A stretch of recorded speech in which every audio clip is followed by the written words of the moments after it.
All right. Good morning, everyone. Good morning, everyone here to ODI on a Monday morning. So good to see you all here, and also to see many of you online. Um, this is a very important topic, important meeting at a very timely moment. We're going to discuss transforming Sri Lanka's economy, a post-elections roadmap. This is very important as Sri Lanka has faced one of the worst crises in its history, and crisis, and is consolidating, coming out of the crisis, and now needs to chart a new path forward, a new transformative, a more inclusive growth path forward. So it doesn't get indebted again, and that it really comes out of the crisis in a better way. It's a very timely moment because, of course, there's a new president now in Sri Lanka. There have just been parliamentary elections where there's majority also for the NPP, and this morning also a new cabinet has been appointed. So this is with a new prime minister. So this is actually a very timely meeting. It couldn't be more timely, I would have thought. We at ODI have been interested in issues of indebtedness, but also in terms of growth paths, economic transformation. And we brought together two parts at ODI to be thinking these issues through. And in a particular case of Sri Lanka, and of course, we've been working on Sri Lanka for the last year or so with Ganesh Vignaraya, Dr. Ganesh Vignaraya. He's been a leader of a project working on Sri Lanka and making use of the fact that we appointed him senior visiting fellow at ODI, but based also partly here, but also most of the year in Colombo.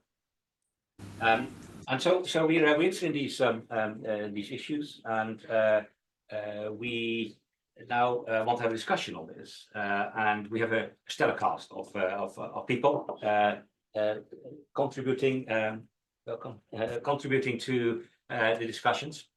And we will first hear from Ganesh Vignaraya to set the scene a bit, and he will also do that on the basis of a book that we have co-edited with about 15 chapters in it, with a range of authors, and the book is online, available online. Individual chapters are available online, and these chapters deal with fiscal issues, they deal with trade issues, also governance issues, anti-corruption issues as well. So there's a wide range of issues relevant for the next growth path in Sri Lanka. And so he will basically set the scene, thinking about discussing what's in the book, and sort of some of the possible ways forward. We're then pleased to have Dr. Indranil Kumaraswamy here, who is, as you all know, the former governor of the central bank in Sri Lanka, and also advisor, and also has been co-author of a fantastic chapter in the book, really thinking about the importance also of central bank independence and a range of other areas, and also thinking about sort of how what could be sort of next steps for Sri Lanka. We then have a number of other perspectives coming from Sri Lanka online. So we first have a business perspective. Shreya Wickramasinga is online. She's the group managing director of the CBL Group in Sri Lanka. So we're very fortunate also to have a prominent business perspective on how business can contribute to a new transformative growth path in Sri Lanka. We then have the Director of Research of the Central Bank of Sri Lanka, Sujita Yegayevan. She is online, although she's also very busy at the moment with the IMF delegation that is currently this week in Sri Lanka. So we'll see when she can be online. We'll then zoom out a bit and then think, well, Sri Lanka is facing these challenges, but there are also similar challenges being faced elsewhere in other countries as well. And so we're very fortunate to have Professor Kunal Sen, he's the director of UNU Wider, to talk to us about what does it take in general to think about kickstarting and sustaining inclusive economic transformation. So this is, we don't want to go back to the same growth path as we've seen in some of the countries, which perhaps hasn't really helped to build up resilience to shocks. And so we're interested in to sort of think, how can you promote inclusive economic transformation? And so he can have a sort of a wider perspective, particularly a wider perspective, and a wider perspective as well on this. And we'll also hear then from Phyllis Papadakis, who is a senior research fellow here at ODI, who has been contributing a chapter on the experiences of Greece to sort of say, well, it can take quite a long time to work on with IMF programs, but eventually it can work. And now in Greece, there are more promising signs coming out of Greece on the inclusive economic transformation path, although more can be done. And we'll hear more also on the importance of inclusive finance. And in particular, we also think that Sri Lanka needs to make important steps in the area of promoting inclusive finance for SMEs. And we then also have the international experience from the World Bank, but of course from the lead economist at the World Bank Sri Lanka, to talk us about Gregory Smith, who will talk about I think his chapter in the book, Going from Debt to Growth. And we're also interested to hear about some of the World Bank perspectives as well on this. And then coming back to the case of more details of Sri Lanka, we have the former Foreign Secretary Rabinatha Adisingha, who is the Executive Director of the Lakshman Kadipamnath Institute for International Relations and Strategic Studies, who will discuss a bit about some of the trade policies, and particularly export promotion in the context of the new growth policy. So we're really interested to think about making sure that we sure about stabilization in Sri Lanka. What is needed for that is more needed. What has worked so far, but also to think that what can we do beyond stabilization? What is needed beyond stabilization to support a more inclusive, a more transformative growth paths. So we're really interested to hear from the speakers. So there's quite a few speakers. I've asked them to speak for 5 minutes each initially, and then we'll bring in the audience for a question and answer session. So we're really interested to hear from you as well, and have different perspective on this. I mean, I think the debate is open. We want to have an open debate. It's important to make sure that various points of view are discussed, and so we're all hoping to sort of support government and actors to get an inclusive economic transformation pathway. Excellent, thank you. Let me now hand over then to the first speaker. Unless there are any questions, let me then hand over to Dr. Ganesh Vikhnaraya for his introductory remarks. Just to say that the meeting is recorded. We have about 50-60 people joining us online, so we're also trying to bring them in. I can monitor the chat as well, so in case there are any questions from Sri Lanka or anywhere else. We have a number of authors of the book as well. I see Shanta Devarajan, former Chief Economist of the World Bank, online as well, and a range of others being online for any additional remarks that come. So let me hand over to you, Ganesh. Thank you for coming. Thanks, Dirk, and let me add my welcome to everyone here, and particularly to Manori Malikarachi, who is the Deputy High Commissioner of the Sri Lankan Embassy. So we've had this remarkable parliamentary victory of the NPP government. We've had presidency, and we've had a parliamentary election, which has resulted in 159 seats for the ruling party, and it's under the PR system. So it's actually quite remarkable in Sri Lanka's case. I want to deal with two kinds of issues that I think are interesting to us. The first is, what is Sri Lanka's desired growth trajectory going forward? And the second is, what are the proposals that we have in the research we've done from ODI so far, which can help that trajectory go forward? On the first one, really, it's about inclusive growth. And Sri Lanka really needs an episode, by that I mean about 5 years of growth of 5 to 6% per year during 2025 to about 2029, to shift really from this default scenario to transformative growth as we think about it. And really this at one very simple way, means realizing Sri Lanka's competitive advantage, a la Michael Porter's Competitive Advantage of Nations, which he wrote about 1990 or so, and there have been variants of this, to become kind of a trading hub in this Indian Ocean with some labor-intensive activities, which is based on Sri Lanka's advantage. Now, we start November 18th, 2024, with some good initial conditions, right, for this episode. The first is we have a strategic geography right in the center of the Indian Ocean, a few miles off Indian coast. India is growing at some 7% per year, which is faster than what Sri Lanka might achieve, 4.4%, the IMF thinks this year. And that's one. A second is it's a middle-income country. It's not a low-income country. With very good human development indicators, which were achieved as early as the late 70s. And so it was an exception for a low-income country at that time.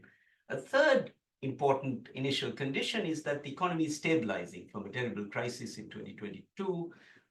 During the crisis, inflation was at 70%, growth was in negative territory, and foreign reserves were down to 25 million at the time of the crisis. Today, it's all reversed. We have inflation, central bank says at less than 10%, certainly less than 5% even, if my memory serves me right.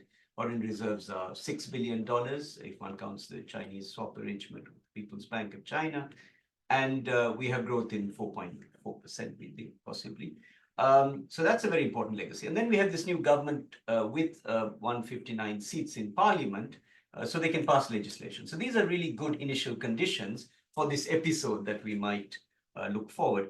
Now, good policy obviously really matters, right, as we think about things going forward, because it can really determine success in inclusive growth terms or a less than optimal performance. And this collection of essays that we came up with essentially tried to look at the state of play in the economy as to about August of this year. And we did this from May to about August. So we were trying to set this out in a rather quick timeline. Some people said this book should take 2 years. We managed to do it in 4 months. And we tried to look at where this country was at, trying to chart what had gone on, the impediments and challenges to getting transformative growth, and some policy proposals. And we had essays by leading Sri Lankan and international experts, and we covered a narrow range of issues. We tried to look at debt and shocks.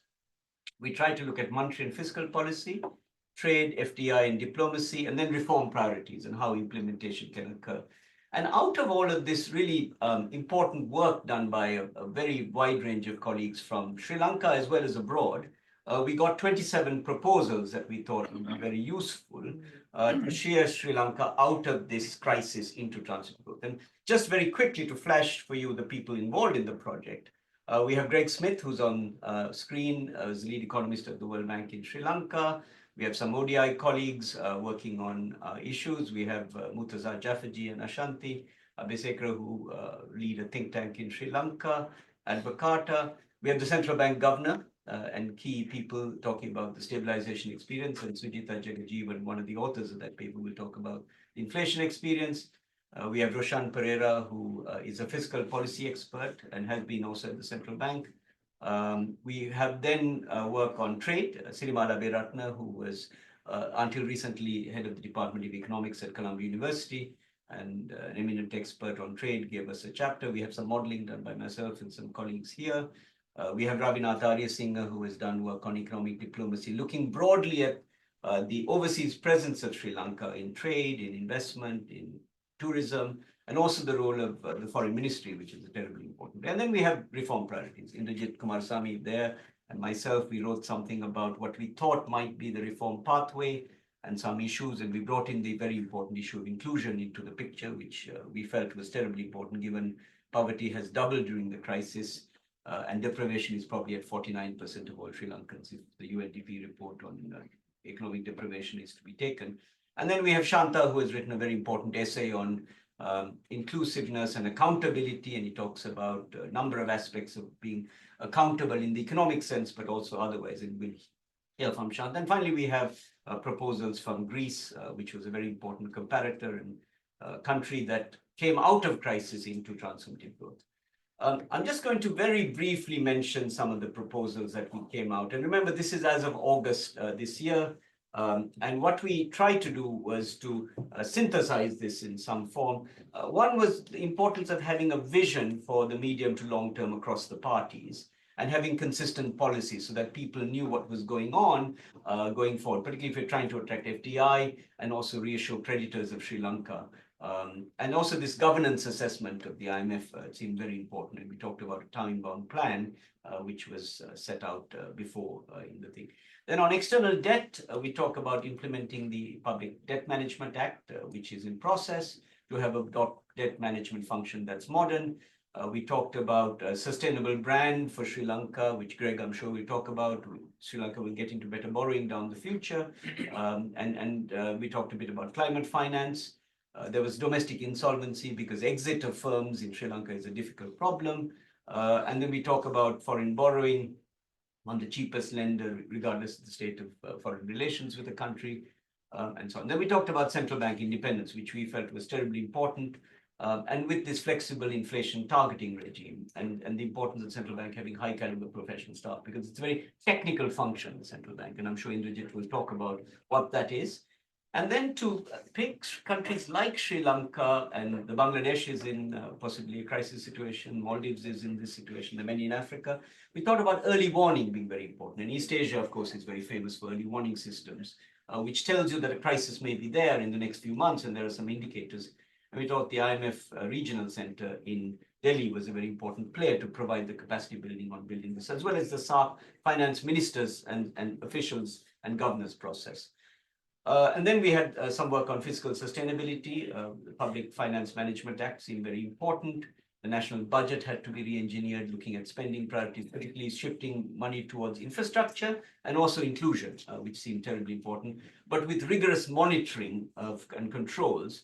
And that particularly applies to infrastructure projects, because Sri Lanka is seen as, by many internationally, I think there are over 1 million hits if you Google Sri Lanka Chinese debt trap narrative. And so that's seen. So we need to make sure there's a proper process of looking for infrastructure projects which bring good rates of return.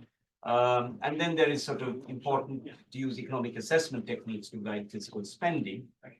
Then under the rubric of reform, we talked about stroke of the pen reforms, which are very important. Cutting red tape that is very constraining on business. Setting up a small business is terribly difficult in Sri Lanka historically. And foreign investors also complain about shifting regulations. One time there's this regulation, then there are carve-outs. There are tax holidays for some sectors and not others. There's no transparency, and this is obviously very important to deal with. A single window is another very important proposal. And then there's the whole trade agenda, looking at trade agreements with China, with India, with others, with Thailand, which have signed recently.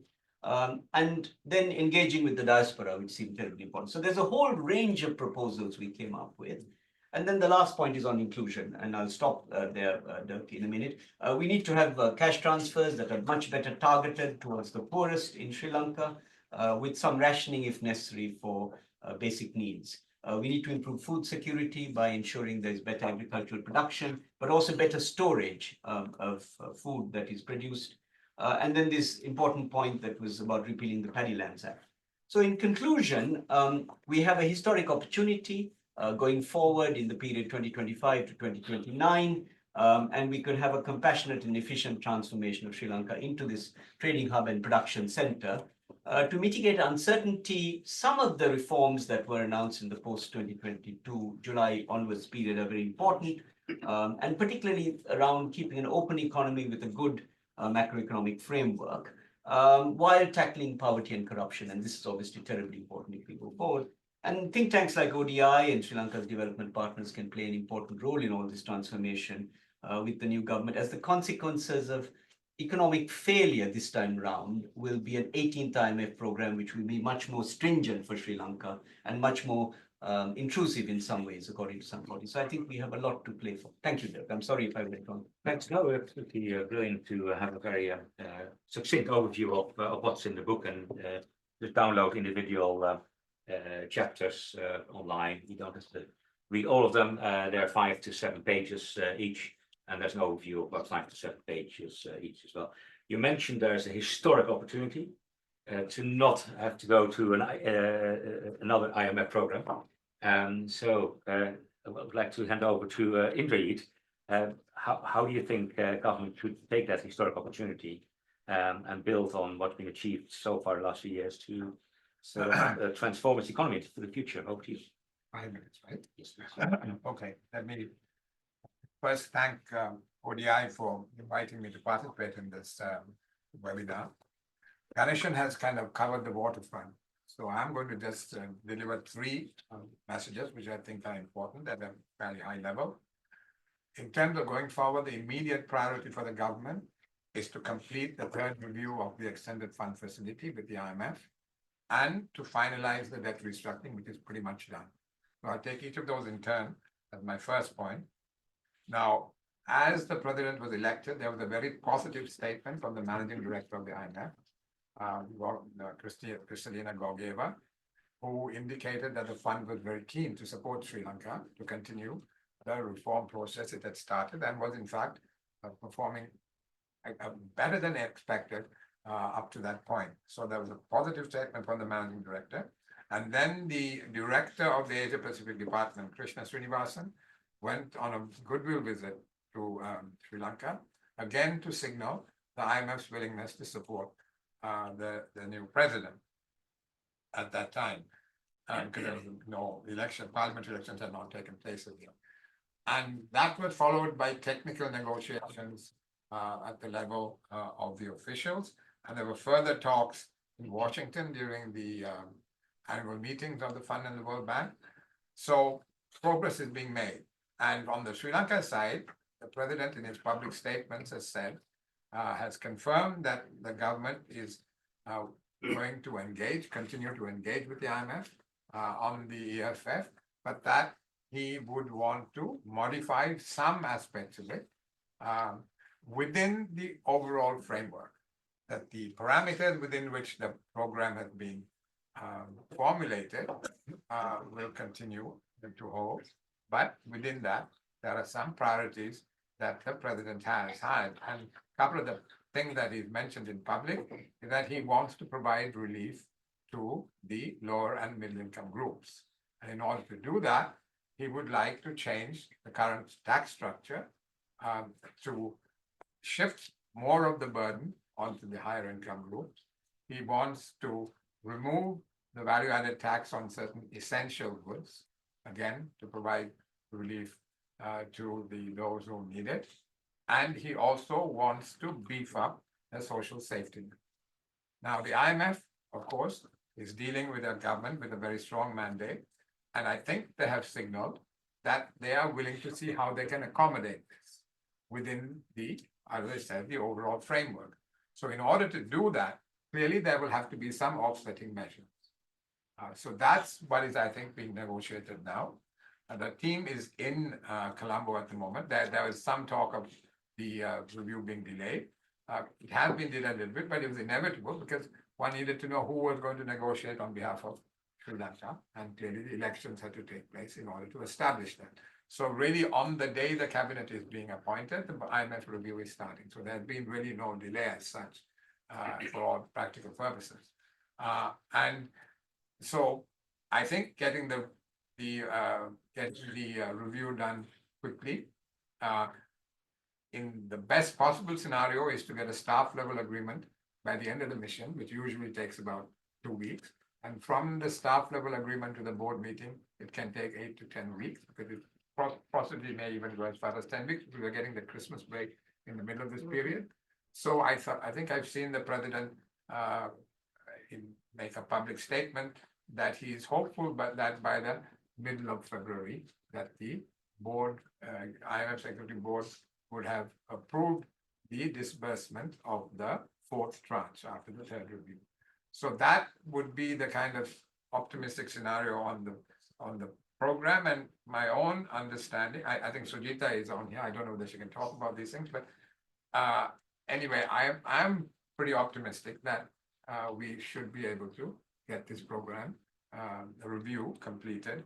And what it does, of course, is immediately triggers additional money from the Asian Development Bank and the World Bank. And other sources of private financing also will be forthcoming in greater quantities.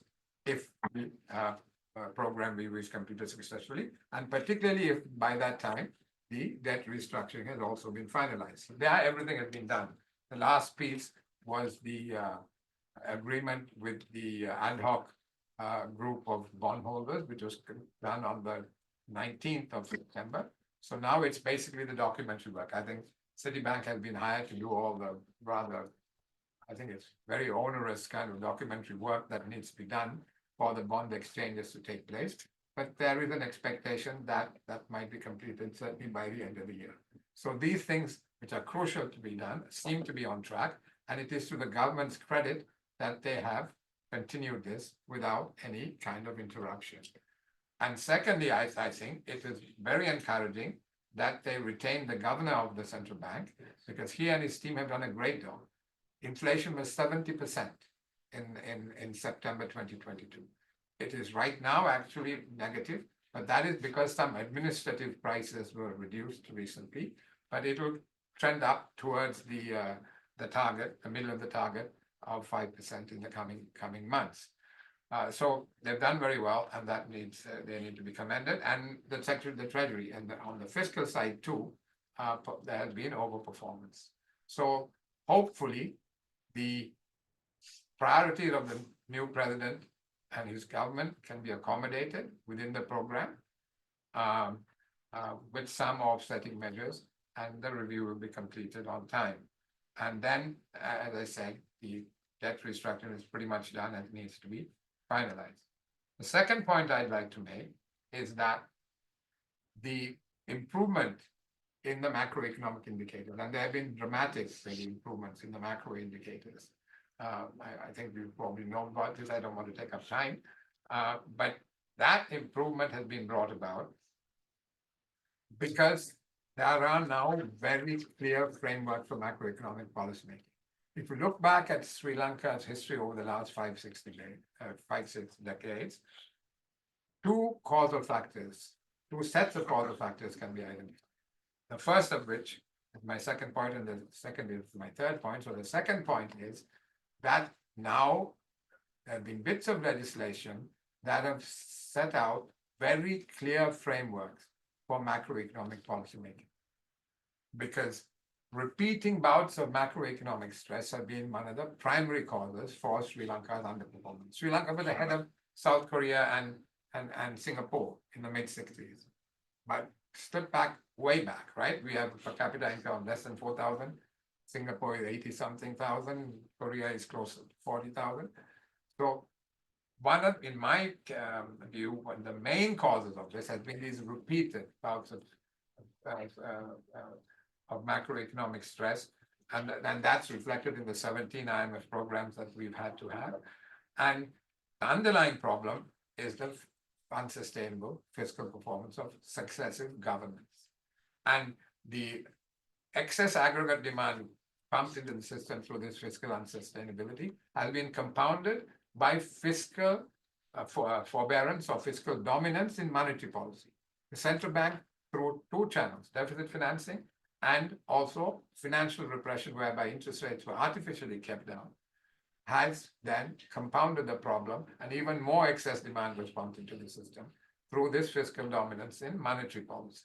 And then you have the exchange rate come under pressure because this excess demands lead A to inflation, B to balance payments pressure.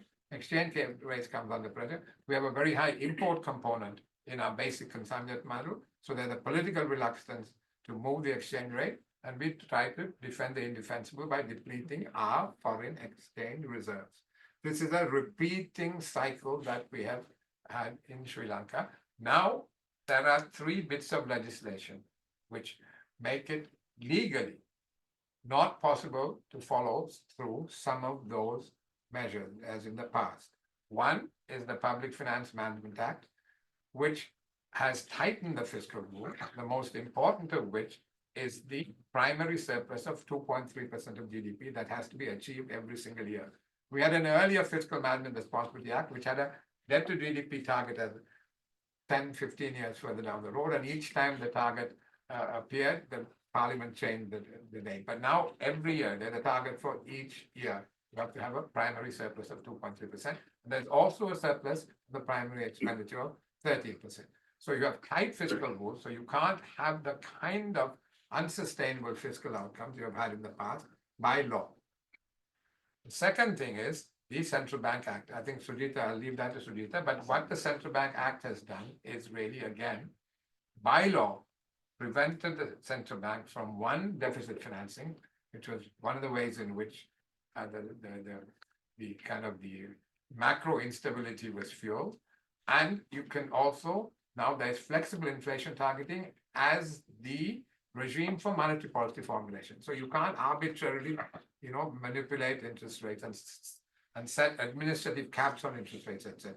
Because now there is a data-dependent, forward-looking regime for monetary policy formulation with a flexible inflation target. And so that again is embedded in law, the new Central Bank Act. So these things have to be done, maintained and secured going forward. And I think again the governor's and the role is very crucial. He's played an excellent role so far, and it's important he stays in place to continue this. So you have three bits of legislation: Public Finance Management Act, Central Bank Act, and there is a Public Debt Management Act, which is now actually we had a fragmented structure for dealing with public debt. It's now been brought together into one institution, which should give us better opportunity of having a more strategic approach to it. That's it. My last point is we need to develop an outward-looking competitive economy where growth and employment is driven by transformation in the tradable sector. We've talked way back in 1977, the president of the day, J.R. Jayawardener, talked about exporting or perishing. But we never walked that talk. We have never been able to build a consensus to develop, as I said, a competitive outward-looking economy. That needs to be done, and there are structural reforms which are well known. It's in the book. They're well known. They've been known for years, but they haven't been done for two reasons. One, the reforms take usually more than one electoral cycle to bear fruit, so there is no incentive to push them. Secondly, the reforms have many winners, but also a few losers. But the losers tend to be politically connected, and so they have blocked reform throughout. So because of that, we have not been able to construct this type of economy that we require. We need to do that this time, and it's crucial we do that because the Sri Lankan people have been very, very patient, really, because the level of austerity that has been required because of the level of the crisis, inflation 70%, contraction in peak to trough GDP of 10%.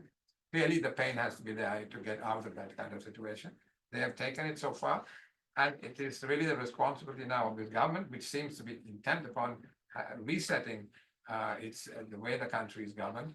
And it's important that we get this thing done this time around. For two things: to reduce the deterioration in the poverty indicators, and secondly, to achieve debt sustainability after 2028. After which we have to repay all our debt and finance our import. If anybody wants me to spell out more on the debt, maybe Greg in his remarks will do so, but let me stop again. Sorry. Yeah, thanks so much, Indrit. You're always so extremely clear, and we want to hear from you more and more. But we also need to move to the next speakers. But there are some immediate actions to be taken.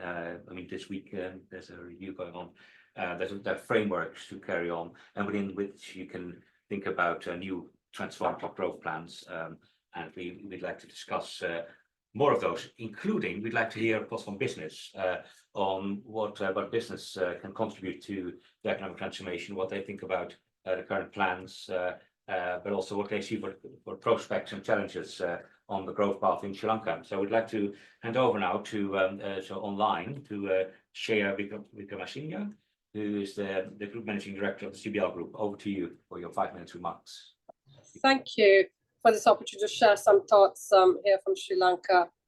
As Ganeshan said, we witnessed this tsunami, political tsunami, where the MPP went from 3 seats to 159. And what essentially this means is there's going to be a political and economic reset from the way we did things in terms of policy focus and implementation. Sri Lanka has some fundamental problems that need to be addressed. Private sector must work with government to have a framework in place to build a brand Sri Lanka for key focus sectors like tourism, infrastructure, manufacturing, and services. We need to focus to improve the country's low index in terms of ease of doing business and other critical indices. We must also have a long-term plan for exports with some short-term fixes for jump-starting the process. We're coming from successive years of economic issues, and it's really important that this focus is there. Some key critical areas I believe the private sector can play a role in is working with the government to having a national roadmap for economic stabilization and growth. We need one vision that will transcend to all sectors. Policy consistency is key for strategic investment by the private sector. And the private sector expectation is for sound policy to be implemented. Time and time again, we have seen governments back off due to pressure from particular interest groups. We need a government that will stand by policy. So when investments are made, we all work towards a common growth goal. One major change that is expected, and I think you saw this resounding mandate given to this government, is for the public sector to deliver the country growth targets. Working with private sector with focused plans and weeding out systemic corruption. Corruption has been a key factor holding back Sri Lanka's growth. And there's a huge expectation from this government to deliver on transparency and accountability. Private-public partnerships, I think, are key for infrastructure development in many sectors. There are large infrastructure projects where we need investment in. For example, in ports and logistics, we need to put in a superstructure, and the government needs to balance out what their role is going to be, and we need to encourage private sector investment in implementation on managing these assets. If you take agriculture, I think Ms. Kumarasamy also mentioned it. We are lagging so behind in so many ways. We need a lot of infrastructure investment. We need modernization. Because we really need to boost our productivity and efficiency. And this has a direct bearing also on food security. If you take energy, Sri Lanka is one of the cost of energy is one of the highest in the region. And that there is a role for the private sector to play, especially in renewables and other energy sources. We don't know what the government's, there were a lot of reforms taking place. I think these have been put on hold now, and so we're not quite sure which direction the government will take, but we definitely need to bring down the cost of energy. And I think this has been voiced by the government as well, but we need to see how this is going to be implemented. A huge issue, I think, for this country has been access and cost of capital, which has really resulted in very poor investment. There must be entrepreneurial financing to harness young talent into the development fray. SMEs have a major role to play in development, especially in countries like ours, but their access to funding is so limited. Sri Lanka is not on the radar of most capital investors, and this narrative really needs to change. Technology, innovation, and skill capacity building is a must. This is required to make the country more efficient and competitive. Digital transformation is necessary for both the private and public sector. The private sector can play a role in developing digital literacy, capacity. Innovation is a must to add value to the limited resources of our small island. Without a skilled workforce, none of the other points matter. And this is actually really critical. We need capability and capacity enhancement in every sector. Even now, we have a huge dearth of skilled workforce. And here, the private and the public sector needs to work in tandem to develop the required skilled workforce to meet the growth and expansion the country needs. From the outside, it appears there is a lot of diversity in ideology within the MPP government. However, the president has outlined a vision for a more prosperous Sri Lanka, eliminating corruption and waste, and focusing on growth areas for the country, which is a common thread, I believe, for all. The people of Sri Lanka have shouted for systemic change. As private sector, we must contribute to this change culture where we will put country first. Thank you. Okay, thank you so much. That's been really an interesting contribution and important as well. And I think just a couple of things that you also highlight. You started off with it's important to have a roadmap, and I think that's something definitely that we will perhaps collectively could help to contribute to, so that there is a clear roadmap. And I'd like to have discussion on that later on. And of course, within which there's clear and good state business relations. But of course, with transparency and accountability, and something that is important not highlighted in the essays by Shanta, for example, and by others, and positively implemented. And you mentioned a couple of things like infrastructure, but also cost of capital, and making sure that there's inclusive finance. So that seems to be really important areas to be engaging in.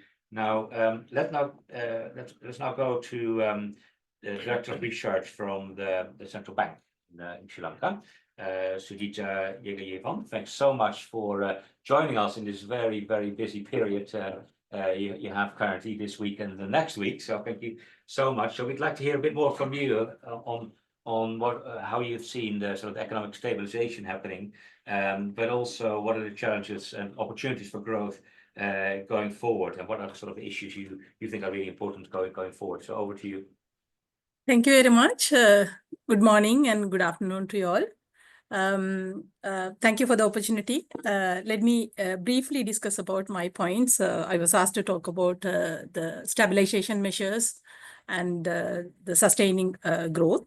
We are lucky today because we are in 2024. We have moved far away from where we were in 2022.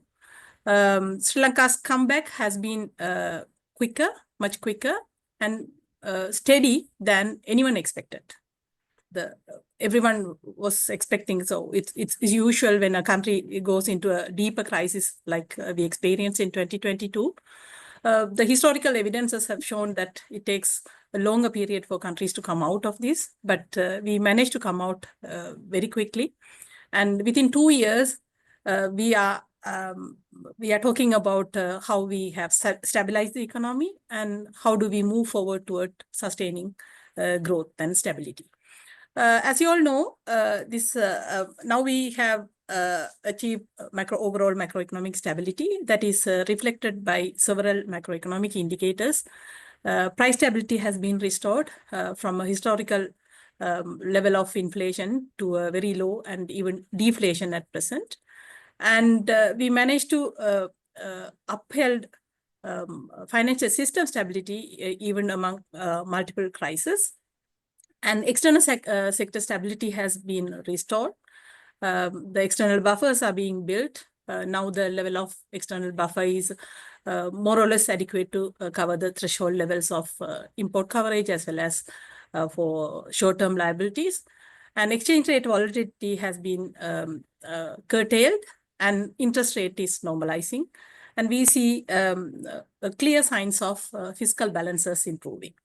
So all these were possible because of timely and coordinated policy actions of the government and the central bank. So stability, macroeconomic and financial stability is necessary for growth. That's why now we are seeing that there is a recovery in growth, but the stability alone won't bring growth. So we need more policies and actions. So it's time to talk about the macroeconomic stability. Now there is a recovery momentum in growth, but sustaining that is not easy, and sustaining that stability sustaining that growth recovery won't be automatic. So we should be having policies, coordinated and timely policies to ensure that we are sustaining the stability. And at this point, it is more important than any time in the history because currently we are in a program and that will be ending in 2027. And in order to ensure that we have debt sustainability even after the IMF program, our growth, our level of growth should be high so that country will have the debt carrying capacity and debt servicing capacity. So it's time for us to think about growth enhancing strategies. There are long list of strategies that can be discussed, and there are eminent speakers today. They will be discussing on several areas. Because of the time limit, I would like to talk about 3 key areas. That is investment promotion, private sector-led growth strategy, and trade promotion and trade facilitation. If we talk about the investment promotion, it's a known history that regardless of providing excessive level of tax concessions and tax holidays, Sri Lanka was unable to attract sizable foreign direct investments in the past. So that shows that we have some underlying issues in the economy. So that hinders investors. So we should focus on those areas and to make sure that those key issues are resolved and we become a country that investors are willing to invest. And the time is very conducive now. The macroeconomic and financial sector stability is restored, and the country is in the final stage of debt restructuring, and the greater political stability has been restored. So this is a necessary condition for any investor to be happy with before making decisions on investment. So in the past, the Sri Lanka has been ranked lower on certain areas of doing business and attract and competitiveness. Those are like bureaucratic delays, contract enforcements, policy inconsistencies, rigidities in the land and labor market, corruption vulnerabilities. So these are the areas the country has to focus through coordinated policies. And we need to view this as a, in a holistic approach to resolve all these in one go to make sure that our attractiveness for investors will be improved. And also we should have priority areas in line with the government's priorities for growth and development and achieving sustainable development goals, and also going green, environmental concerns, and increasing countries' forex earning capacity. And all these should be considered when we are deciding on the priorities for investments. And the second area that I would like to talk is private sector-led growth strategy. In Sri Lanka, the state sector presence is very prominent, and it has been in almost all areas of economic activities. So excessive government involvement on non-strategic areas tend to create inefficiencies and market distortions. And it has become a burden for government finances and in some cases to the financial system stability as well. And Sri Lanka's ranking in Economic Freedom Index has been lower compared to global and regional averages. And one of those factors considered in this lower ranking is heavy state presence and interferences by the state. So it's time for us to continue with the identified or slightly revised SOE reforms. So this can be a mix of strategies, doing restructuring, public-private partnership, or privatization. So based on the type of institution, we can apply mix of strategies. The third area that I would like to talk is trade promotion and facilitation. And in a small country like Sri Lanka, we cannot just rely on domestic demand. So if we want to grow, we have to rely on external demand. So we should make sure that we are adequately promoting and facilitating trade. And for that, for merchandise trade sector, there has been always a discussion that we are relying on only key exports. So we should diversify our products as well as the markets. And we should introduce new innovative products, and we should give more access to markets for small SMEs and new exporters to get access to the new markets. And also it's time for us to continuously implement national export strategy. This has been developed with the stakeholder participation, and whether in the same form or maybe with the revised form, but it's important for us to urgently and immediately implement national export strategy that already has some identified key areas that we have the potential. This is for the merchandise trade deficit. What we see is Sri Lanka has a lot of potential for services sector exports. So usually we talk about tourism and IT BPO for services sector, but now we see, now we have better data on services sector export with the implementation of international transaction reporting system by the central bank.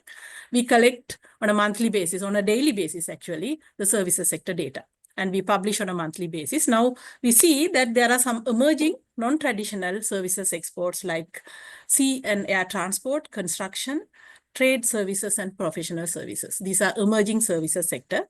So the policymakers can focus on these key areas and develop strategies to enhance the potential of these sectors. These are the main areas that I talked. But in addition to that, there are long list. I would like to highlight a few things. Anti-corruption, as other speakers also mentioned, that is expected to be the key mandate of the current government. So we can, so that has been a major concern for investors also. So it's time for us to focus on anti-corruption measures, enhancing productivity, digitization, female labor force participation, labor reforms and education reforms, financial inclusiveness, and climate risk preparedness. With this, I would like to conclude my discussion. Thank you.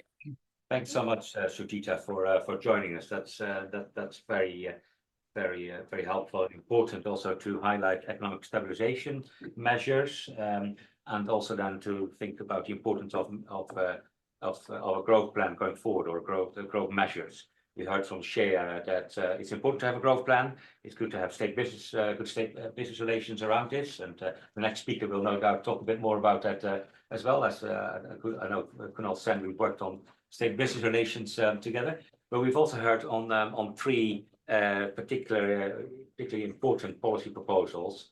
So do more on investment promotion, do more on private sector-led growth, and more on trade promotion. And these are amongst sort of a longer list of proposals that you mentioned to kickstart growth. And all of these are important, and it's important about it's all about making priority decisions for transformative growth going forward. So thanks so much, Sujita. Let's now go to Kunal. Professor Kunal Sen, you've heard the discussion so far on Sri Lanka, but of course there are also lessons from other countries that perhaps you can bring in, because Sri Lanka now wants to move from indebtedness to transformative growth. So how can it kickstart transformative growth? How can it sustain transformative growth? I know you've done a lot on this, so over to you, Kunal. Yeah, thanks very much, and really pleased to be in this particular panel, very important event. I have to say I really enjoyed reading the essay series, Sri Lanka from Debt Default to Transformative Growth. I learned a lot reading the essays. All of them are excellent and very informative. So what I just want to make 3 points, and I want to make this point because I'm not a Sri Lanka expert of Sri Lankan economy, but I'm going to situate Sri Lanka in the wider South Asian region, particularly its larger India, the neighbor, which is India. First, one should keep in mind, that's why it's important to keep the sweep of history here, that Sri Lanka was the first in South Asia to liberalize its economy. 1978, you could argue, was the starting point. But at that time, pretty much, India certainly and the rest of South Asia had very close economies. So Sri Lanka was the first in this process. And in fact, 1980s, 1990s, we did have, if not complete, and there were many challenges with macroeconomics, as was mentioned earlier, the macroeconomic expansive macroeconomic policy. It's also true to say that that period was those two decades were relatively where the economy was being liberalized. And then what happened was this return to inward-looking policies in the 2000s. So the first point, and I think it's important here because India liberalized in 1991, almost a decade later, or more than a decade later after Sri Lanka. It's important to keep in mind that we have to find a way to get back to hopefully what were the reforming zeal of the other previous governments, prior to what happened in 2000s. And I think that what we hear in the discussion and in the essays is the return to this earlier outward-oriented, export-oriented model that Sri Lanka might have had, if not completely, if it was, though it wasn't completely successful in some respects. So that's the first thing. I think it's really important to keep that in mind, that Sri Lanka was ahead in South Asia in much more liberal economic policies. The second point I want to make is that one of the things about having more open policies is that you allow for new entry, exit of less productive firms, and so on. And what I've argued some and elsewhere is a sort of open deals process by which you have a lot of new players coming in. And that, again, was something perhaps was there in Sri Lanka till the 2000s. And in the 2000s, we saw a move towards much more one could argue is crony capitalism. And I suppose one lesson from what has happened in Sri Lanka in the last few years is to make sure that the crony capitalism that one saw in the 2000s does not return. And for that, one needs to have accountable institutions, political institutions. One needs to have strong third-party institutions, the court system, and so on, because that cannot be one. If you have a situation where we have crony capitalism, economic transformation simply cannot take place. In India, 1991, prior to that, there was extremely cozy relationship between the state and the private sector. We know about this, the license Raj. But since 1991, there was a much more open deals environment, by which I mean that business could get, if they were productive and they were relatively innovative, to get from the state certain kinds of licenses and so on.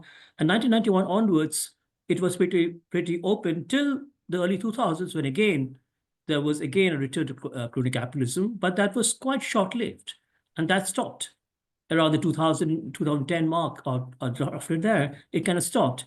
Not that it's not there in India at all, but it's been much less dominant as one compared to what saw in Sri Lanka in the 2000s. So that's the second point I would like to make, that to have economic transformation, one needs to make sure one does not return to crony capitalism, as was in the case of Sri Lanka. The third point I want to make is that something gets forgotten when we discuss Sri Lanka's situation now, is Sri Lanka's outperformed India in many human development indicators. Let me give you some numbers. So if you look at the Gini index, the measure of inequality, India's Gini is 53, Sri Lanka's 47. This is even for the most recent period, when perhaps even inequality might have increased in the last few years. So India is more unequal than Sri Lanka. If you look at the life expectancy ratio, India's is 67, Sri Lanka's is 76, almost 10 years difference right there. If you look at the infant mortality rate, the number of deaths per 1,000 live births, India's to 27, Sri Lanka is 6. And of course, if you want to see the reasons, India has been spending less on health and education than Sri Lanka.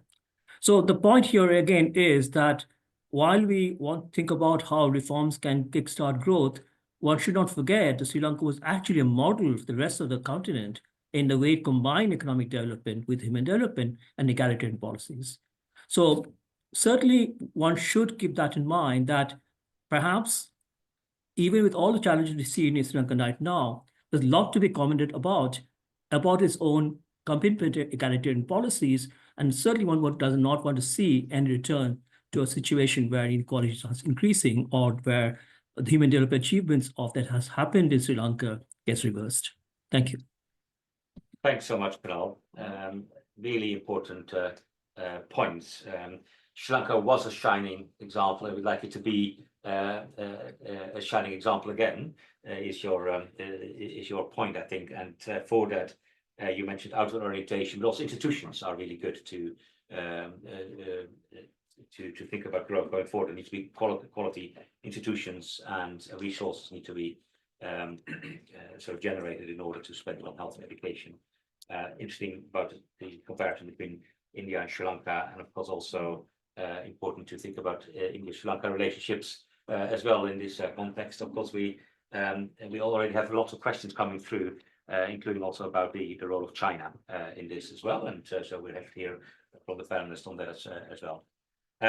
Now, some of the issues that have been discussed were about inclusion already, and the importance of inclusive finance. Yet, of course, Sri Lanka has a high debt still, high debt to GDP ratio, even with the with IMF program, it's still it's still likely to maintain a high debt to GDP ratio at the end of the program, 2027. So the question really is, how can Sri Lanka promote inclusive finance? So we now turn to Phyllis. I hope she's online, and to discuss some of these issues around inclusive finance. What can we learn from maybe Greece or other countries? Over to you for your 5 minutes. Hello, everyone, and thanks for the invitation to contribute to the panel. As many of you know, Greece suffered an epoch-defining crisis for almost a decade. And we decided to focus on Greece as a comparator country in the set of essays that we published because of some of the lessons that could be learned. Someone mentioned previously the importance of a roadmap in post-crisis context. And I think for Greece in particular, a roadmap was important, particularly because of its absence.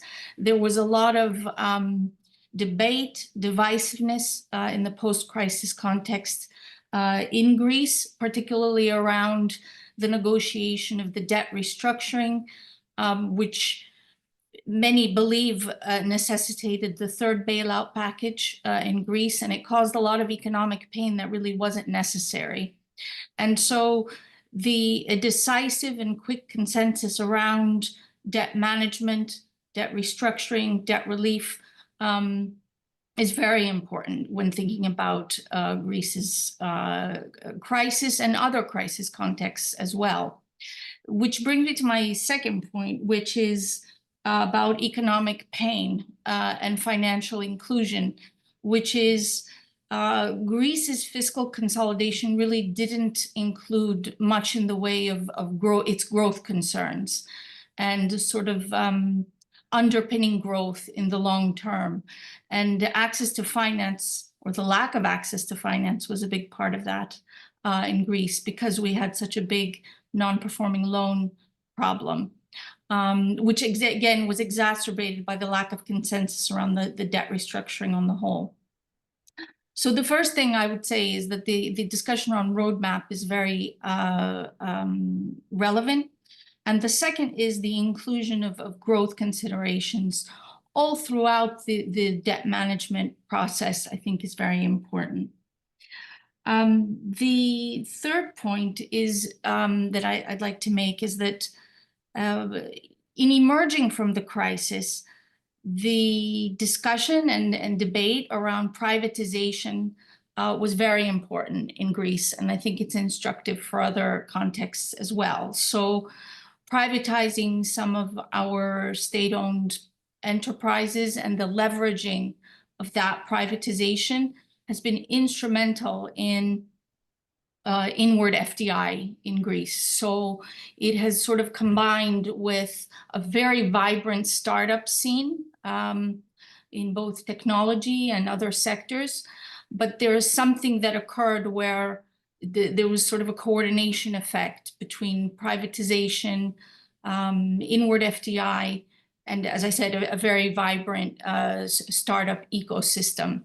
And even to this day, the administration is very focused on creating a favorable investment climate, both from a regulatory perspective, a tax perspective, to invite inward investment and to make it attractive for foreign investors in particular to invest in the country and to promote long-term growth beyond tourism here in Greece. So sort of to diversify growth beyond tourism, because Greece, of course, suffered as well with the second shock of COVID, with the tourism being hit. So those would be my points that we really tried to draw out in the essay that was focused on Greece for Sri Lanka. Thanks, Phyllis. So the importance of a growth plan seems really important, and if there's too much dithering and you don't know what's going on, and you don't make any decisions, then you may have unnecessary pain, as some would basically say. And I think that's really important, so that you don't want to have a crisis of a decade, but you want to have it more contained and stabilizing, and then move to transformative growth. And we've heard some issues around this as well. Another person who's very interested in this and who's been writing a lot on this already over the last year, since he's been the lead economist in Sri Lanka for the World Bank, is Greg Smith. So over to you. Hi there, thanks very much. And it's been a real pleasure to be part of this publication that I think will be massively useful for the new government. And we just got to remember that this was a massive crisis that doubled poverty to 25% and destroyed growth for 3-4 years, and basically pushed the country from unsustainable debt fully into default. And I think there has been a fantastic response. The response by the people at the time was to chase out the president. And we had 2 years of an interim government. And really the elections that we've experienced over the last 6 weeks are a continuation of that, of people exercising their wish for change against a dynastic politics for something different. And that's really been incredible. The extent by which government won last week is historic, and to an extent where with a referendum they can even change the constitution. And we've got a cabinet with many people that I don't know well, and it's going to be fascinating to get to know them. And there's people there's academics, there's engineers, there's people without experience of government. So it's going to be fascinating how they settle into those ministerial roles. And I just want to pick up a point made earlier on why structural reforms fail. And I think it was excellent, the political cycle. So yeah, it takes a long time to get things done and those incentives. Thankfully now there's a 5-year term, which helps, but whether it's long enough is a question. And the politically connected groups that can resist reform, Board of Investments is a case in point. It's easy to pinpoint the things that need to change in terms of attracting investment, but hard to get real change. So I think one of the big challenges for this government is going to be implementation. I think you can look at the IMF program from 2016 and draw out many good structural reforms. And so this roadmap, I think we've been coming and talking about that. I think it's going to be so important. Not only will it sort of spell out what needs to be done, but what are the key areas to enable growth and take the economy forward, because that remains the crux, because the debt reduction was designed to be small. The IMF said when they did the DSA, there just needs to be breathing space for a few years, not a big reduction in debt. That's what the DSA did. And that's what the debt restructuring has delivered. A bit of breathing space for 4 or 5 years. But we're going to end up with a very large debt stock and very large interest payments to revenue, which are going to be a burden on this economy. And while this, governments come in with many ideas, they've got to stay on this IMF program to keep the easy concessional dollars coming in. And then they've got the challenge of keeping the exchange rate and also the cost of government borrowing domestically low. We've got 13.2% of T-bills, which roll every given month, and the current cost is about 10% down from the crisis. So that will be a real indicator of their policies and something they'll have to look at really carefully. And just picking up a couple of the questions, I think so in terms of the markets and Eurobonds, the government's got a bit of time now. They don't really need to come to the market until 2028. They could come before in 2027 perhaps, but they don't have to. And they've really got to work on a path of better borrowing and do everything they can to regain a single B rating, so that as the IMF goes from putting money in to taking money out, someone can evergreen the IMF. And the markets might be there in an affordable way. Otherwise, it's certainly another IMF program to pay back the IMF for the last one.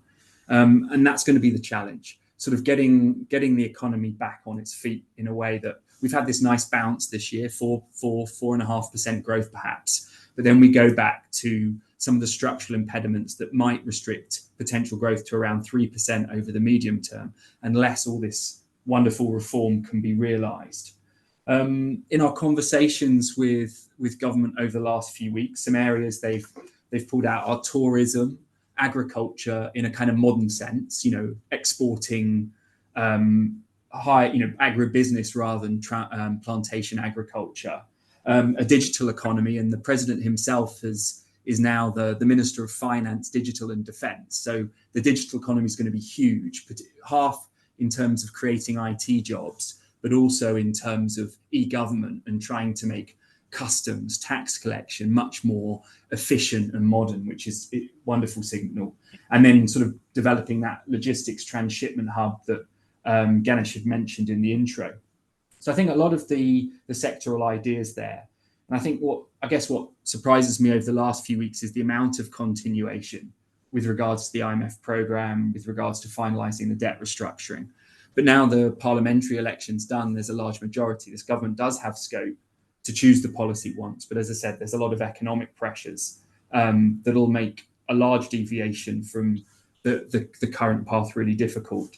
And, you know, without a large debt reduction, to reduce debt, a primary surplus of 2.3% year after year, when the country's only achieved 2 in its history of a little over 1%, is a massive, massive test.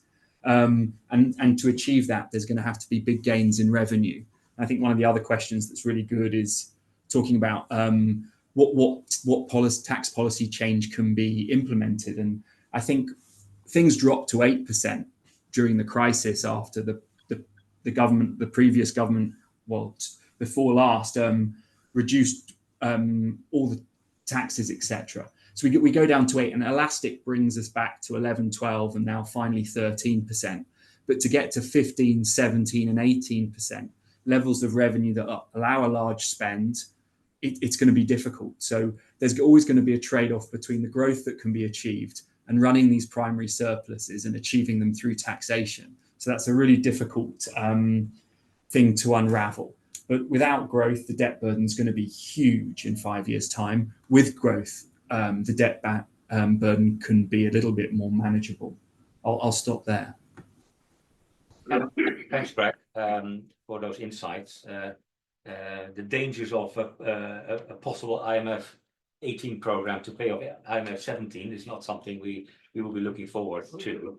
And the sort of the massive tests that we're facing at the moment around the fiscal side, but also the opportunities that you highlighted around digital economy, for example. So I think there are opportunities out there. And Ganesh and I, that was last year, year before, we were at the High Commission for a meeting on digital, and for want to bring in soon the Deputy High Commissioner. But we have one final speaker, Ravinata. So we've heard a lot already on the importance of stabilization, and then using stabilization to put Sri Lanka on a different path, a more transformative, inclusive path. A lot is needed for that. You need to generate resources to pay for health and education, as Kunal was saying. You need to think about economic transformation. There's an economic transformation bill, but we'll have to see how that and whether it's going to be implemented and how. But we've also talked about policies, right? Investment promotion, export promotion already. And your chapter in the book, when you've been a foreign secretary in the past, is around export promotion. So we'd like to hear a bit more on your proposals for export promotion and how we can make sure that Sri Lanka is going to generate the export revenues, the export surplus, to finance growth going forward, rather than it being financed by a fiscal deficit. Over to you, Raghunatha. You're on mute. We can't hear you at the moment. Sorry. I don't know whether our IT can do something. Okay. No. Okay. It's my fault. Yes, I had knocked it off. So thank you very much. Happy to be joining you, Dirk, and everybody on the Zoom as well. I thought what I might usefully do is to focus on the specific proposals which I make towards the end of my paper, stressing on some a little more than others. And I think particularly I want to look at the diaspora element, because that has gains a lot of significance post this vote. So the first thing I have suggested, and I totally take the point that, it is not enough to be in a situation where you have to sort out the supply side problems if we are to make a major change. And while elimination of corruption or minimizing it would be, as one would logically think, and as the diagnostic report says, a big help.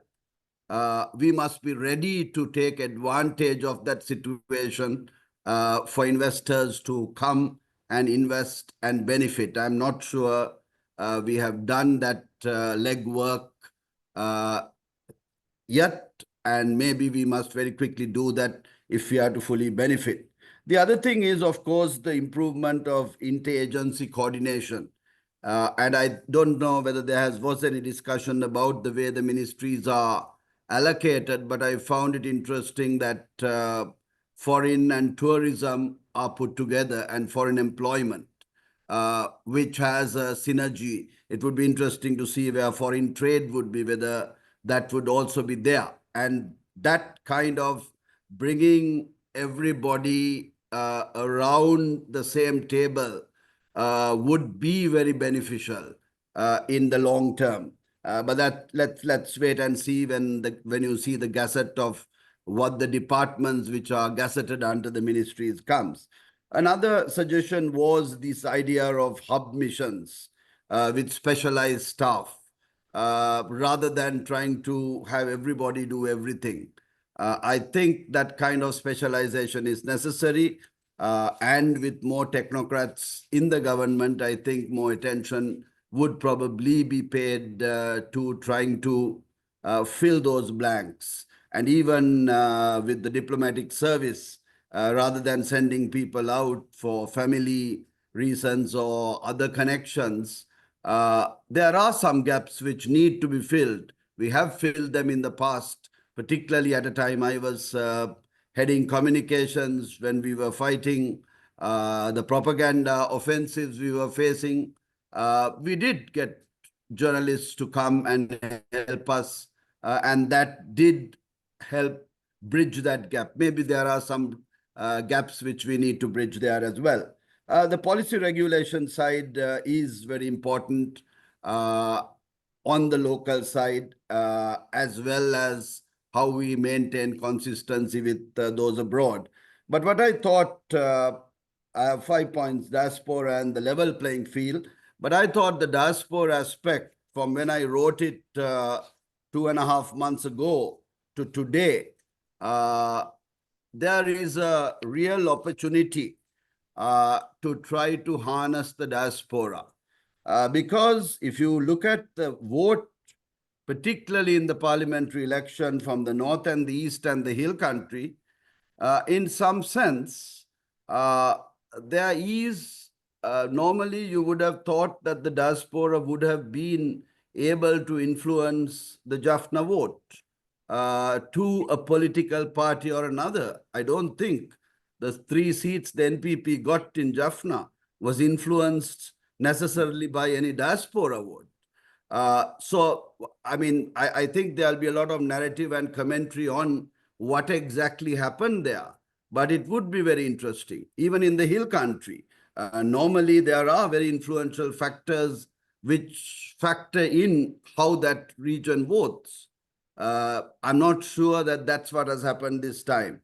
So this, in some sense, makes Sri Lanka it possible for the diaspora to, you see, that the diaspora to be for once led by those of those communities who are here and present, and for the diasporas to support their aspirations rather than to, just because they are financially helping, to be expecting the people in Sri Lanka, of their, whether they are community, religion, to follow them. So if this space is well used, many of the problems we have largely been talking in relation to diaspora as something unfortunately antagonistic could be converted into something positive.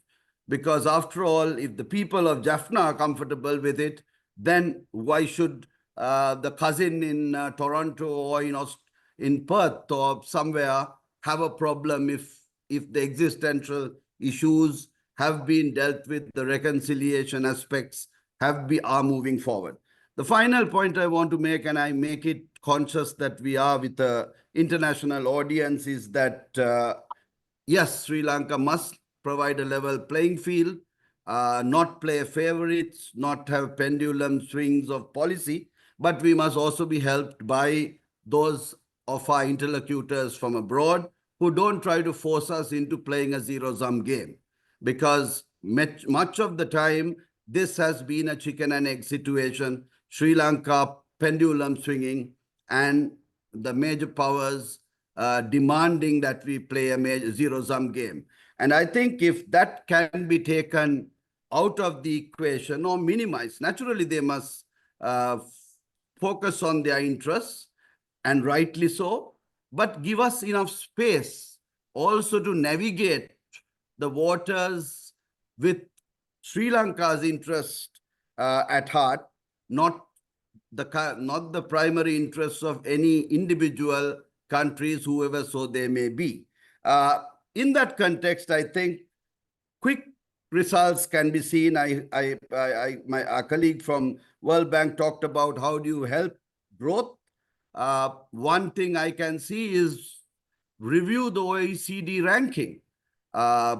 During the time we were fighting, having a conflict, during the time of Yahapalna, when things seemed quite good with the West, to today, we are ranked as 7 in OECD rankings. Somebody trying to get money to do a business in Sri Lanka, invest in Sri Lanka, has a lot more insurance to pay, a lot more rates to pay as a result in trying to invest in this country. This affects travel, this affects trade, this affects investment. So I think this is a very important aspect. The other important thing which can be fixed, I think, quickly, and we saw the ramifications of this recently from the travel advisories, is the cautionary notes countries need to exercise in putting a travel advisory. We are thankful that the countries which generated those travel advisories have now withdrawn them and corrected them. But there needs to be a little more engagement, not just between countries, but also the industries concerned, to try to make sure that that kind of shock doesn't happen. I was talking to hoteliers at one of their conventions recently when we were much more in the midst of it, and they were really fearing that there goes the winter season. And there were all kinds of doomsday scenarios. Now, this is unnecessary, and all I believe is that while we need to get our economic principles right and straight and not play games on the geopolitics, we also need the help of the international community, all parts of it, in trying to not try to force us into zero-sum games and appropriate, but to help us in the ways possible on the assumption that we will be playing fair and trying to come out of our problems in an equitable manner, which is fair and balanced in relation to our international partners. Thanks, Raghunatha, for those remarks to the diaspora, using diaspora in export promotion. So that brings us to the end of the introductory presentation. But so some apologies, but also not apologies, in the sense that we apologies for you that there's not that much space to discuss this. But I'm happy to extend the meeting by about 10 minutes if you're all happy with that. But also no apologies, because I think we had a fantastic set of presentations, right? That in its own right is really important. That can help inform growth policies going forward. And there's also been a discussion also amongst the 60 or so attendees online, and they've highlighted some issues, right, and questions around what is the role of China in trade and investment. I think we've had a discussion on India, what is the role of China. There's a question about the role of technology in this, about privatization, and role of privatization in this, in the growth going forward, growth plan going forward. So I'd now like to open up the floor to questions and answers, and I'm sure there will be a range of people. So online also, if you want to put your hand up, or then do so. I see Shanta already there, and also I would like to bring in the Deputy High Commissioner, and then we go around. And maybe Deputy High Commissioner, would you like to go just first, and then we go around the table here? Yeah. Thank you very much for inviting me for this round table, and I have to particularly thank Dr. Raja, who got in touch with me personally to be here. I would like to acknowledge Dr. Kumaraswamy and also my former Foreign Secretary, Mr. Raminath Aryasinhan, at this meeting. What we can see is that as we discussed over the summer, through the election results, we see a huge mindset change in Sri Lanka. How we view our politics, how we elect our leaders have been changed dramatically for the last few months.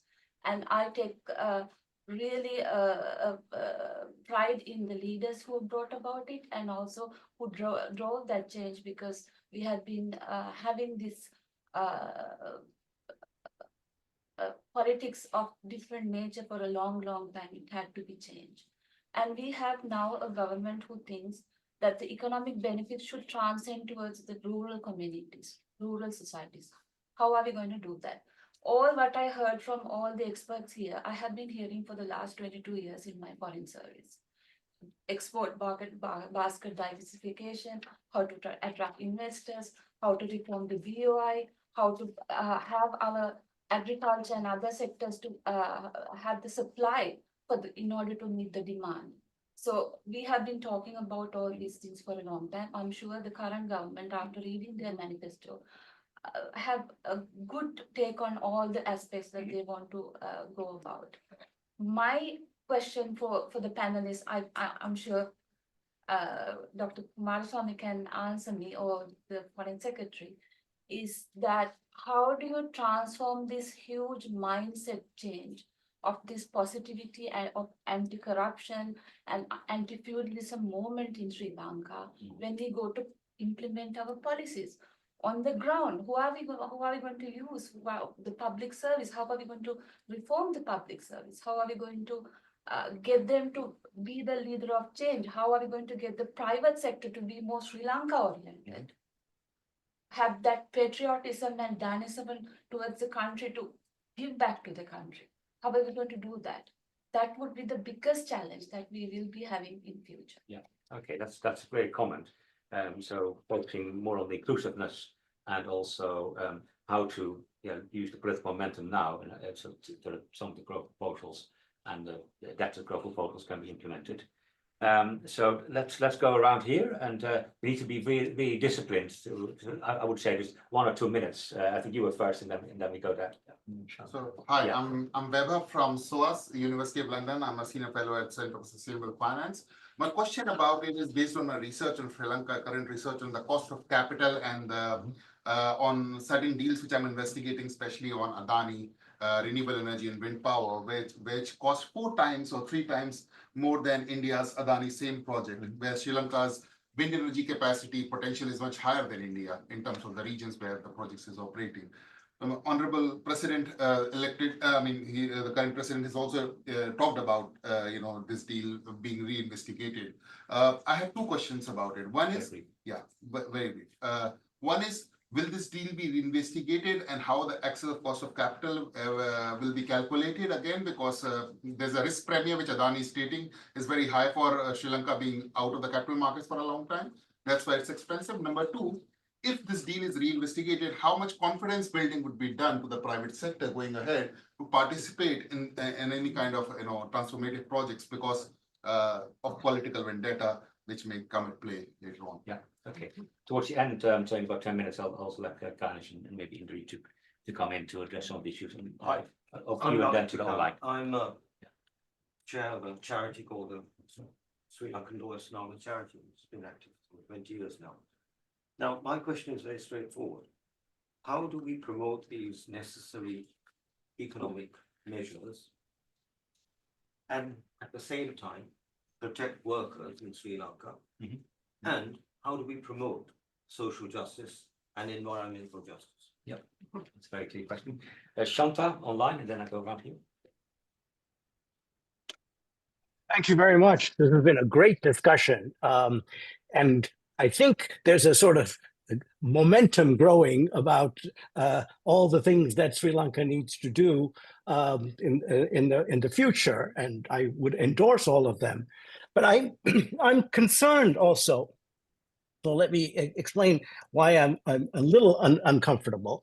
There was talk about a roadmap, but we've had roadmaps in the past. Regaining Sri Lanka, Mahinda Chintana, vistas of prosperity. What's different? And I think the answer is something that Indrajit said earlier, which is for the first time in the macroeconomic framework, we have a framework that literally ties government's hands.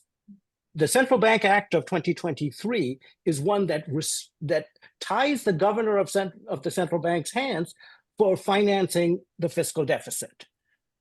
I think we need something like that, not a roadmap, but a framework that ties government's hands going for the growth strategy. That the growth strategy, the challenge of the growth strategy is not to do more things.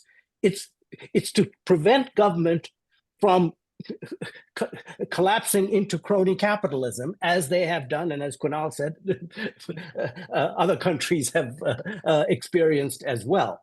And so let me suggest, my good friend Ganesh, I want to disagree with my good friend Ganesh on the trade policy, because I fear that what he's saying about services trade and trading with the subcontinent and trade hubs is a form of picking winners. Saying it's services, not manufacturing. It's not the government's job to make that decision. Let the private sector decide whether it's profitable to produce services or trade. And the way to make sure that the private sector will be able to decide is to tie government's hands. And the way you tie government's hands is to liberalize trade. So entrepreneurs are facing world prices and not capricious policies by the government. And just let me add that the same thing applies in a few other areas that we've discussed, like fiscal policy. Absolutely, the new government wants to benefit the poor within the constraints. But what that means is that we've got to make sure that the tax increases to finance this increase in expenditure on the poor are not even more burdensome to the poor. So we have to look for tax reforms that tax the rich, not the poor. And that's been elusive in the past because the power the political power has lain with the rich. And then finally, I say this all the time, but lots of people talked about agriculture and why agriculture isn't productive when people aren't investing in agriculture. That's another example where there is a government policy, the Paddy Lands Act of 1957, that is still in place, that forces farmers to grow paddy. And paddy is the least lucrative crop of all the other crops. So unless you reform that policy, these poor farmers are not going to be able to grow what is a profitable industry. Thank you. Thank you. You help us defy the 90 minutes rule that we have for seminars. That we only have 90 minutes for seminars, and then we stop. But it gets more interesting and more interesting. The importance of institutions as well as policies, and you wrote about the Paddy Act in the book. I think gentleman over there. Hi, my name is Karik Gunodana. Thanks for that publishing the book. I did a critique on this in the Sri Lankan Daily. Thank you. Daily FT on that. One of the issues was this was done, of course, before the election, and it didn't capture wide enough viewpoints. So it was really pushing an almost like a neoliberal agenda, and the whole government concept, the current government, is way off this. It's really focused on the well-being of people and the prospects up there. And I think we are still talking too much, including this sort of discussion is following the same free market economics, which is where we are trying to get the changes done, I think, in Sri Lanka. And just one last point is that also this discussion about the IMF deal and stuff. Some of these policies, the targets that are given, I think you mentioned it, at the end of the IMF program, the country is still not in a sustainable position. Right? We are being forced to go back into again another restructuring program or have enormous austerity, which is going to be implemented on the people. So I think where you would like this group to contribute is to take the priority of the government, which is to absolutely look after the well-being of the people, and not let the markets dictate things which haven't solved. I read your critique with interest. And very interesting. So that Shanta criticizes us for not giving markets too much, say, and you for us giving markets too much. So there's probably somewhere in middle way, and particularly in our work on economic transformation, we really think there's a strong role for government, for leadership to help direct the economy in a market-friendly way. But over to you. My name is John York, Chairman of the Conservative Friends of Sri Lanka, and I'm on the board of the company, Managing Director of K9 Pet Products. My concern is a couple of things. The debt reduction, as one of the speakers quite rightly said, is very small, really, in the IMF scheme of things with the bondholders and so on. And there is a synergy between trying to bridge the gap between the government's wish, current government's wish, is to make sure poverty alleviation, which is basically going out and uplifting the standards of the rural people, which is so important for the government. So there has to be some sort of emphasis by the World Bank, IMF, and all the authorities who are helping the country to try and achieve that goal in implementing some kind of help for them. So there is a link between the poverty, the debt reduction, and the challenge of some 15 to 18% growth that we are looking forward to over the next 5-6 years with 2028. I'm not so sure whether we can achieve that within such a short period of time to service the loans as it stands today. So I know the experts, I'm no expert at these things, but the experts are here, I know, in the panel. They have to address this reality issue and I'm sure the government of the day would be putting that forward in achieving the same goal as IMF wants, but in a different way. Because it's so important for Sri Lanka to uplift the standards of the people. We talked about in 68, we were very high in our standard of living. And then today's Singapore is 80,000 pounds, 80,000, and we are 4,000. So the standard has to be increased. Yeah. And the only way to do that is to address these issues that I mentioned. Okay, thanks. So a good challenge out there. It's now 10 minutes past the initial proposed end of the meeting. We have to assume we have lunch as well. But I'd like to give the floor first to Indeed to be able to respond to some of these issues in about 2 or 3 minutes, and then Ganesh, and then I'll go. If I may start with what the Deputy High Commissioner raised, in terms of the mindset change that we can bring about or need to bring about. Now in my 8th decade of living, one lesson I learned is that the tone at the top counts. If the tone at the top is genuine, honest, and driven by integrity, we will see that the system changes. And hopefully, the change that you talked about will help to percolate, will help things to percolate down in a way that we do get some of the things that we need. It's not going to happen overnight, and it will go forwards and backwards, but the tone at the top counts. And I do think that the president at least is genuine, and if he can mobilize sufficient support around him to bring about that cultural change, I think you will see it percolating down. I hope, anyway. The second point I'd like to make is on Charit's important point. Charit's article is excellent. I know it's very well written and argued. My good friend Ahilan Kadirgama writes equally good articles. Right? It is excellent in critiquing the policy, but there is no solution. If we don't get the IMF money, if we don't have an IMF program, I think it was Greg who said that the IMF program has bought us some time. the time when we really need some money to come in. The IMF money also catalyzes World Bank ADB money. Let's catalyze some private money. It'll catalyze more money if we continue the program that debt restructuring is continuing. So we need to get these inflows in.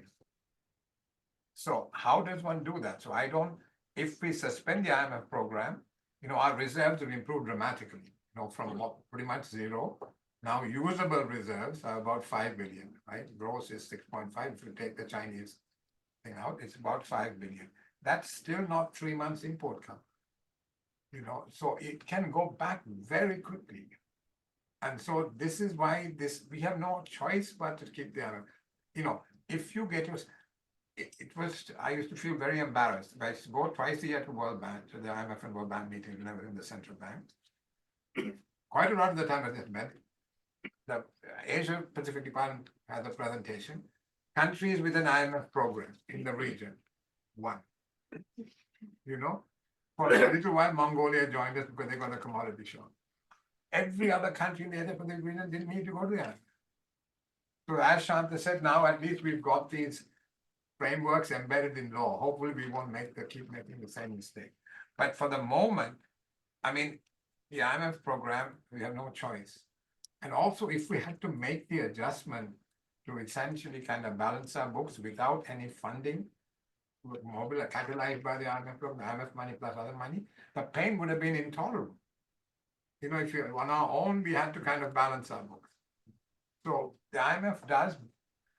I agree with you that the blend between financing and adjustment is not right, but that is not an argument we can fight on our own. That is the international financial architecture. We can get expertise here to help us with that. But so we have no choice but to go down this track. That's my point. The final thing is, in terms of inclusive growth, I think there are 2 sectors: agricultural modernization and MSME development. Agriculture, 25% of the labor force derives primary income from agriculture, 7-8% of GDP it yields. Productivity is horrendous. So we trap a lot of people in low productivity, low income activity. So that needs to change. A lot of work has been done. Again, like these other structural changes we talk about on trade and investment, etc. Agriculture people know what to do. It's just a question of getting it done. Similarly, MSME, right? There are 4 things you have to intervene. You have to do training, you have to do input, you have to do credit. Most of all, you have to do marketing. Help people to link into the supply chains, from the polar to the global market, depending on what the enterprise is. So these things we need to do in a very focused way. Yeah.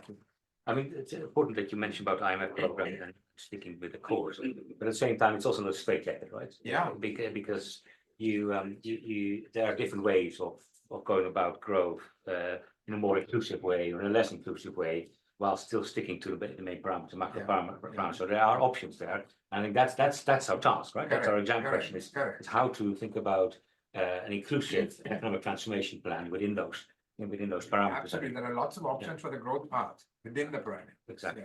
Danish. Thank you. It's been an excellent set of comments. Just very briefly on the point of whether we should be more neoliberal or market-oriented or more statist. I think by definition, Sri Lanka has to have a mixed economy. I don't think there's much choice because we have a very large private sector, we have a very large state. They have to work together, as people have said. The problem with the state-led model is we had these 2 episodes, right, which have been a pretty disaster for state-led development. We had the period 1970 to 77, which was a disaster for Sri Lanka, and we had to go to a very erroneous IMF program that opened up the economy in 1977. And then we had the more recent episode of 2003 years ago, the last couple of years before which we called the default. So the state-led model by itself doesn't work either. So we have to work with the mixed economy. Otherwise, I can't see where the revenue is going to come from to either support the people of Sri Lanka or provide the inclusiveness and the growth we want. It's not clear to me what happens. The second important point about this point, and I can't resist talking to Shanta, about picking winners. Shanta, I'm talking about very broad sectors, right? This wages have risen in Sri Lanka enormously. There are very high costs. Manufacturing becomes a challenge, right? So what do you do? Services is one area which has expanded. The services data Sujita talked about showed a big growth in services. It's an obvious sector. I'm not talking about picking winners in services. I'm talking about the broad structural shift that a middle-income country goes through. And we can talk about that down the line. I'm not advocating particular sectors. I'm just talking about the broad shifts we're seeing. We're going away from labor-intensive manufacturing. We're not quite sure what direction we're going to go on services, but this becomes an issue down the line. Just to clarify that issue. The point about China and India, I think is very interesting. My reading of history and recent history is that China was asked to help us with a bailout of $5 billion during the time of the crisis. And it came in two ways. It gave us 2 loans from the China Development Bank at 6%, if my memory serves me right. It gave us a swap arrangement that was not usable, basically even today, because we don't have 3 months of import cover amongst other conditions. India gave us a bailout of about 3 billion, 4 billion, Indrajit, if my memory serves me right, in the period where we couldn't get an IMF program. So the geopolitics are pretty clear to me, at least, from who came and who didn't come. And without the Indian aid, we would have been in a very, very poor and decrepit situation. I think that has to be recognized, whatever else we say and want to balance. And sadly, with that comes a price. And we have to think about this very carefully as to how we can manage our macro, get an economy that's sustainable, and then try to think about how we manage the geopolitics. So I think, we have to remember history of 2 years ago. I don't think we should forget that. The point about Adani and others, I think we need to re-look at how we manage inward investment and the deals we do. And we have to have a transparent framework in how we do that, which is very clear. And the very last point, I'm optimistic on Sri Lanka. I think we've had shocks of different types coming, and the economy has come back. And I think with the right policy, I think we can come back. And that's where the plan matters and implementation matters. Thanks, Dave. Thank you. This meeting is growing and growing and growing.